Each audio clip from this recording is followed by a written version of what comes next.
Good morning. I'm Natasha, and welcome to Wellbeing Wednesday.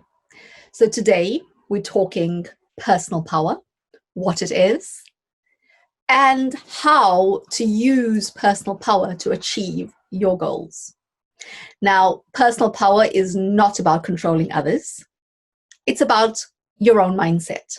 Personal power is the ability to take decisive and deliberate action towards our goals. It is about living intentionally. It is about living with a sense of purpose and optimism. And personal power is also about managing unhelpful thoughts that often sabotage us. So it's not just about what we achieve, it's about how do we get rid of the things that prevent us from achieving what we want to achieve. So personal power is about overcoming limiting beliefs, limiting habits that hold us back from anything we want to achieve. Now, very often when we talk about personal power, we have people say, I'm not very disciplined, or things have not been so easy for me, things have been rather challenging, and I just don't have it in me. But we're here today to help you find your personal power, no matter what the circumstances are, and start on your journey of recovery. Now, today I have a very exciting guest, Karen Jones. Karen is an inspiration. She wrote a book. She ran the London Marathon.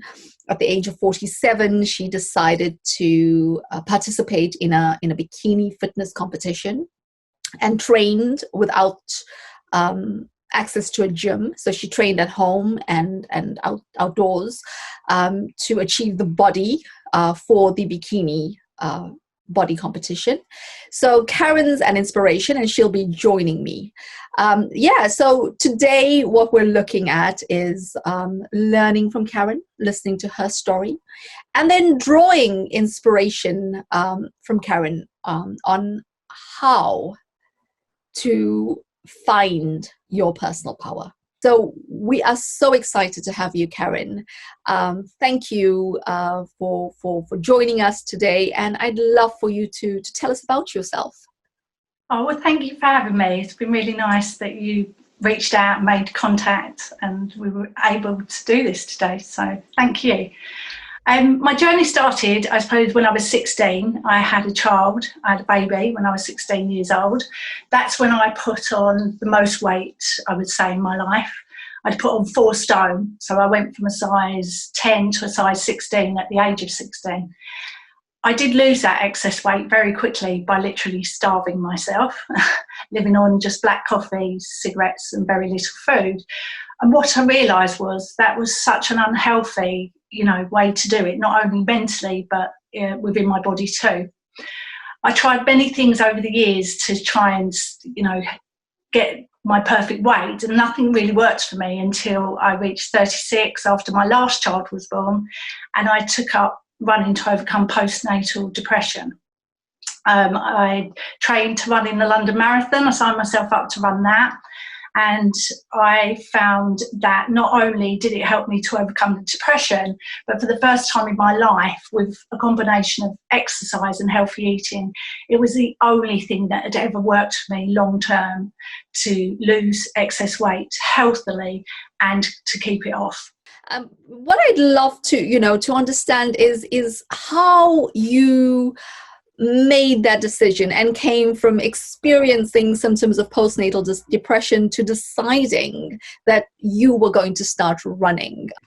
So my health visitor on a home visit said that I had one of 2 options. I could either go and see my doctor and be prescribed antidepressants, or I could take up exercise, as that was known to help. After some thought, I said to myself, I'm going to try the more natural remedy first. So I started off with a run walk, very slow, just running for like 30 seconds, 1 minute, and then walking for 5 minutes, and then running again, and then walking. And just very slowly over time, I increased the running and decreased the walking. When I went to a sports shop, I think I was buying trainers, and I picked up a marathon magazine, and it said, if you can run comfortably now for half an hour, you're capable of running the marathon next year. And I think I I had about 7-8 months to train myself up to run the marathon. So I did.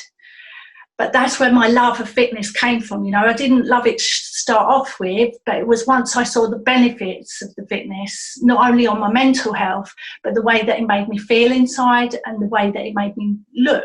You know, a lot of people will start off with exercise because they're worried about the way they look and, you know, their health. But very quickly, it's a combination of all three of those.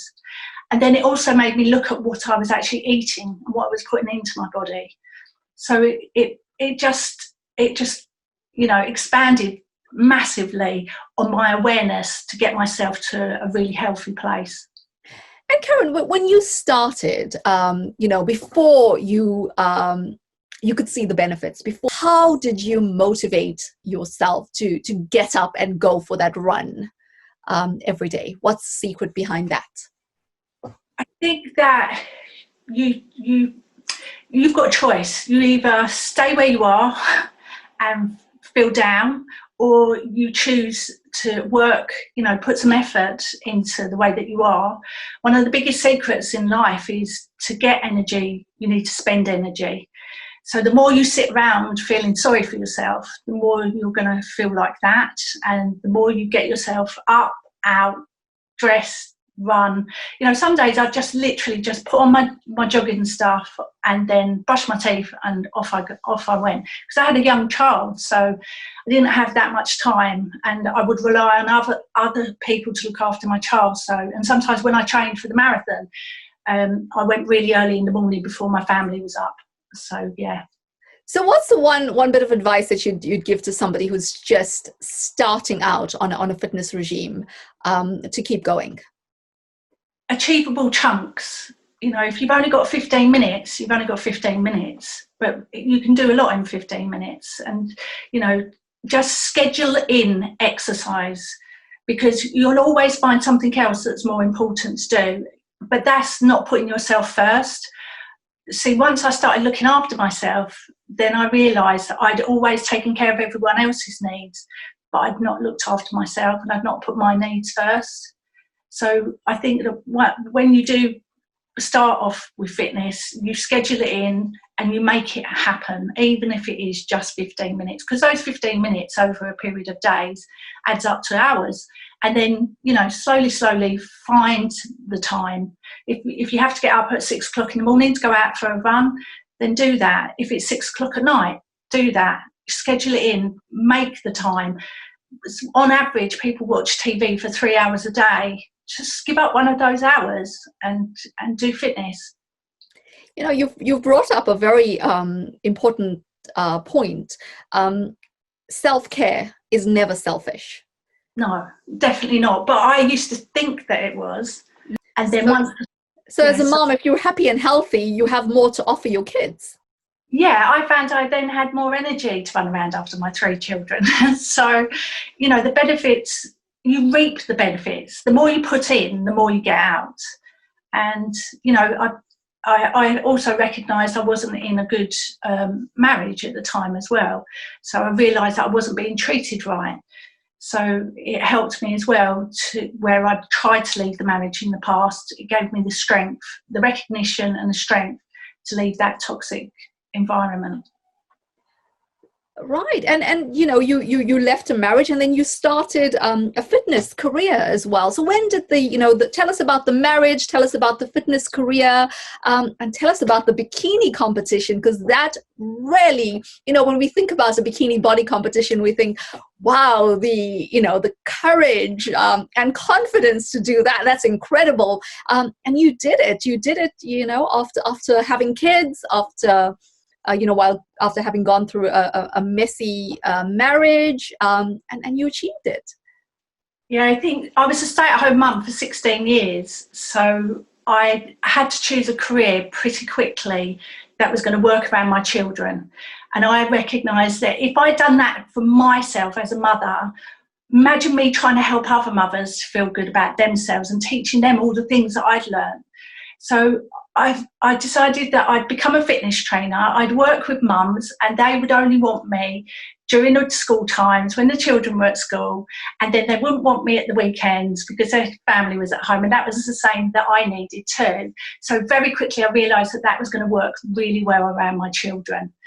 And then I was 44 or 45 by that time, and I really loved it. From the moment that I was able to, I became a fitness trainer. And around the age of 46, I said to myself, what can I do now to set myself apart from other PTs? And I said, if I did a bikini fitness contest and I home trained, not touching the gym to get my body contest ready, I could prove to women that you don't need a gym to get a good body, that you can train at home and go outside for your cardio, like your walks and your runs and stuff like that. And I could just teach that. I was once told, after having 2 cesarean sections, my last 2 daughters I had by C-section, that I would the downside of having C-sections is I would never have a flat stomach. So I was like, well, let's prove that wrong. And I just found one that was suitable to me. That was it was the first time that all these contest people were going in, so it was it meant that I was with other people who hadn't done a contest before, and I just went into an over 35s category. Wonderful. And you gave yourself 7 months to get yourself ready for it. Now tell me about that journey. I'm just so intrigued. 7 months, no gym, working around your family as well as maintaining your career, and you managed to get it all ready for this bikini body competition. Tell us about that. Tell us how you managed to schedule it all in. Well, I remember I'd run a marathon, and I trained myself in 6-7 months. So I said, well, I did that, so surely I can schedule that time in again. It's my career anyway, and wouldn't it be amazing for me to teach myself how to get this body that I've always wanted, and then I can teach other people. So I just started out like probably an hour a day intensive exercise on myself. I was about just 1 hour dedicated every day, and I'd probably do that 6 days a week, 1 day off, and I did that for 6 months. And then I also ate really healthily as well. I mean, my diet was not strict, I still had carbs and protein, but I followed an eating plan that was given to me. And I did 6 months of the training, and then I went for coaching, because you have to do posing when you're on stage. And my posing coach said to me, she took one look at me in my bikini, and she said, you're a stone overweight. And we only had 6 weeks until the actual contest. So I said, I've been feeding myself up, and you're telling me now that I've got to lose a stone in weight. And she said, well, your legs are out of proportion with the rest of your body, and I'm ice. So I said, a stone in 6 weeks is it's kind of like, it's £2 a week, roughly, a little bit more than £2 a week, or 1 kilo a week. So I went for 1 kilo a week in my mind. I just said, right, 1 kilo a week for 6 weeks, and then I'm done. I will have reached my stone. Because a lot of women say that it's really hard to lose weight when you're older. So I needed to prove again, no, it's not. If you do the right things, it's not. It's just that you have to override whatever recording you've got going on in your head, or you've been told by other people. You just have to prove that it's wrong. I love what you've just said. You broke it down. I love how you broke it down into chunks. It's just 1 kilo a week. And that's amazing, because very often when we look at achieving a goal, we look at this whole big goal and it seems impossible. And yet, if we break it down into achievable chunks, it's very, very doable. The second thing that you brought up was the once you empowered, once you achieved it, you had the power to share it with others. And now tell us a little bit about how you used your learning to inspire others. Well, the boot camps and power yoga were just part of, they were part of my training as well. So that's when I first got into yoga, was when I was doing the bikini fitness. I knew that I was building the muscle, so I needed to condition the muscle. And I also wanted to have a slightly different edge. I had looked at loads of bikini fitness models and pictures and stuff, and I just said that I wanted to have a really natural look, because I wasn't going in a gym, I wasn't going to be bulky, and I thought, wouldn't it be really lovely to be more elongated and also more supple? And all the reasons why I took up yoga, I just didn't realise that it would bring so much more to me. The introspection that helped me to write my book, it's helped me to stay younger for much longer. It helped me to strengthen my mind, to be able to go out on stage. I think one of the hardest parts of all my training was actually stepping out on the stage, because I'd never done anything like that before in my life.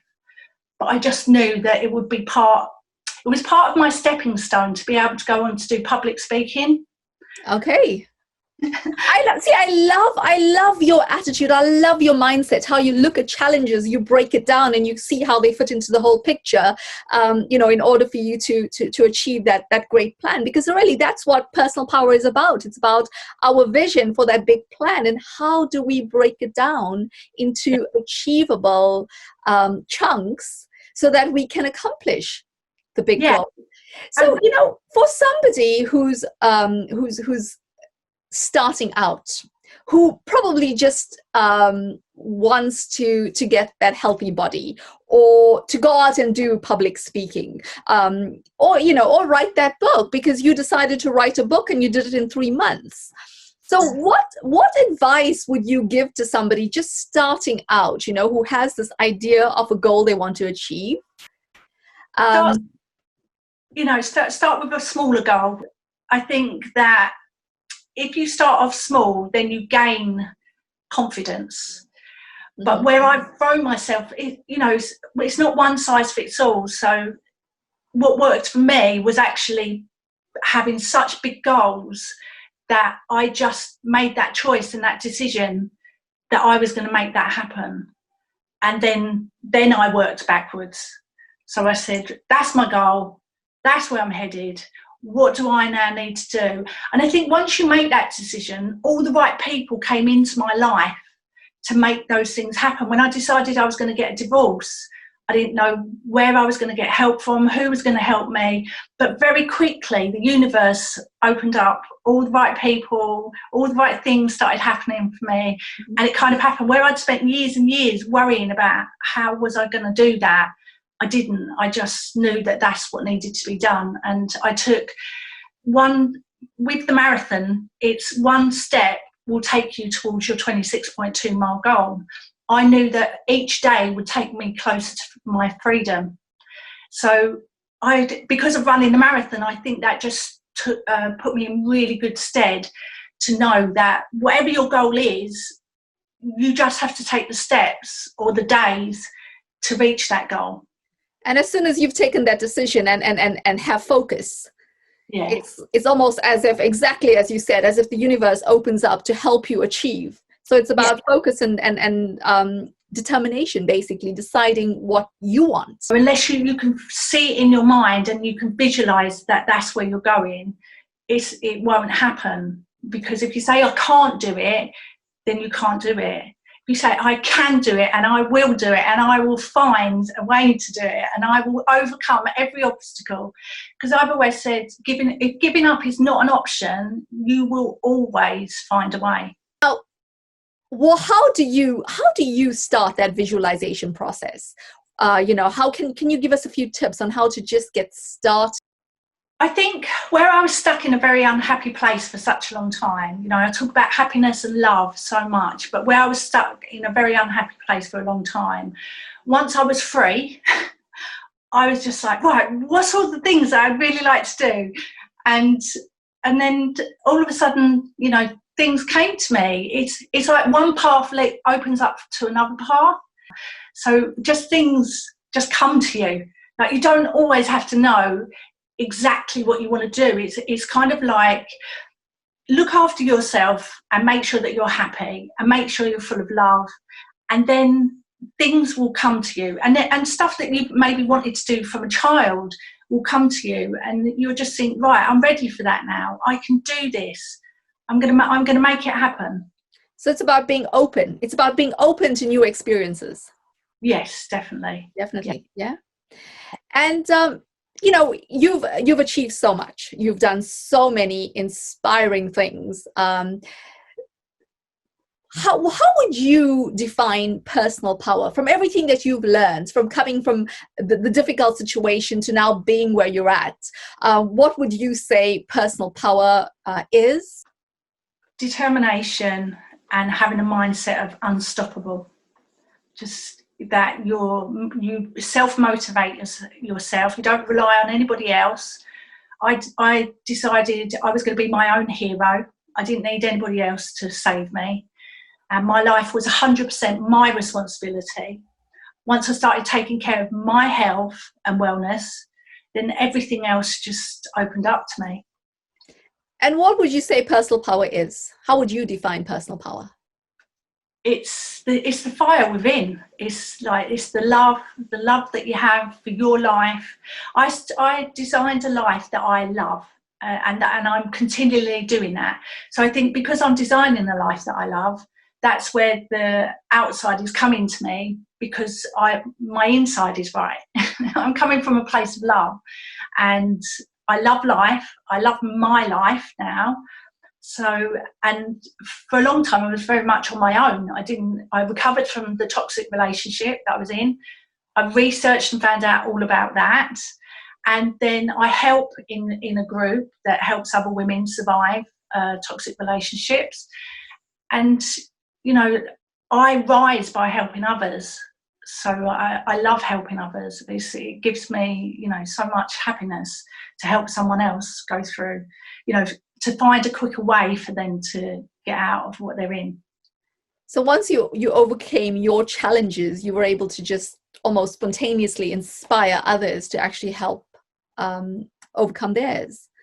Yes. So yeah. So it's, you know, the whole personal power comes from doing something, from finding a way to overcome a challenge.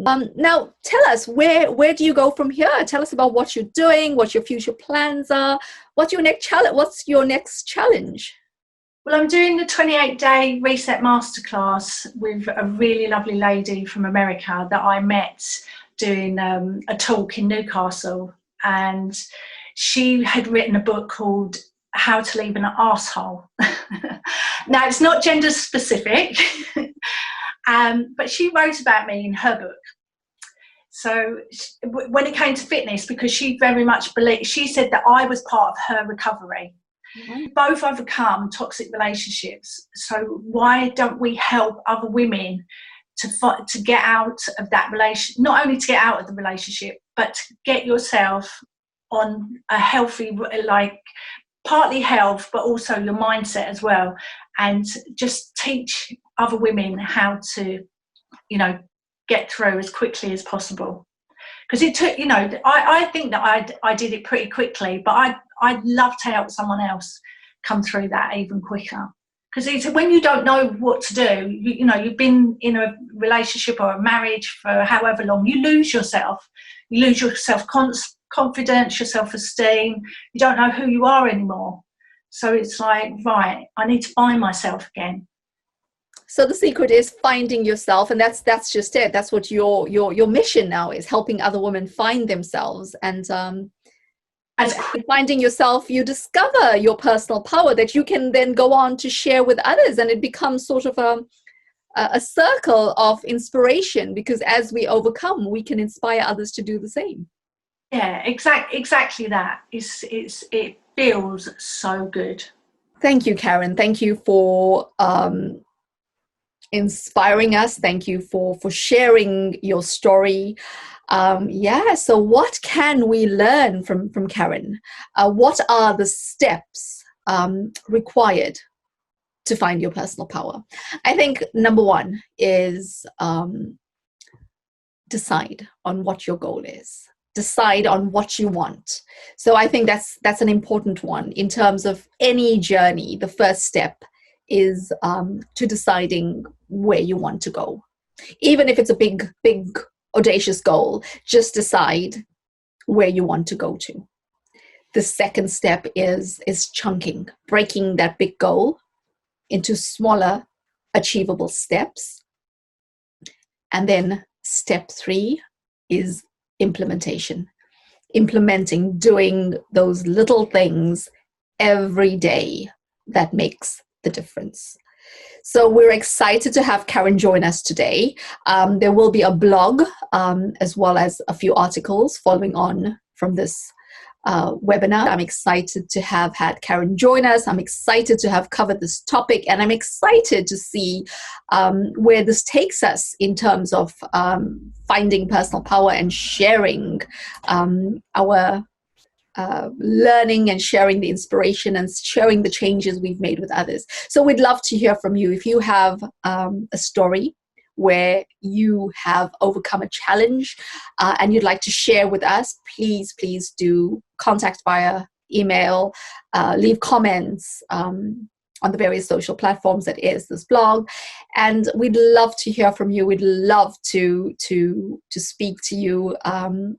So once you find your personal power, you have the ability to inspire and motivate others. So thank you for joining me today, and I look forward to having you join me next week when we look at enlightenment. We try to understand what enlightenment is, how it relates to personal wisdom and insight, and our guest next week will discuss tips and tools that he has used. So I look forward to seeing you next week. Thank you, and bye-bye.